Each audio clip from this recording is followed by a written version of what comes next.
যেমন দেখতে পাচ্ছেন এখানে পরে আসতে পেরেছি, বাট এটা পরে আমি রাস্তায় বেরোতে পারবো না, দে উইল জাজ মি, আর আমার একটা প্রবলেম হতে পারে, সো ওইটা মেনটেন করতে হয়। That's the only problem I face. I think অনেক বেশি। I am confident.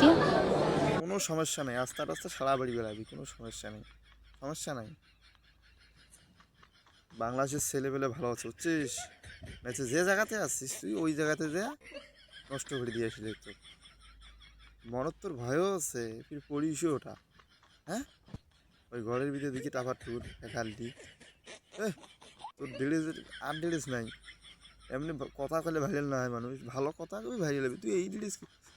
আচ্ছা তুই এটা বোঝো না, তোর কি পরিবার আছে না, তোর বাপ মাও দেখে না, বাপ দেখে না, ইজ্জত তোর। ইস, তোমরা এগুলো শেষ করলেন দেশ।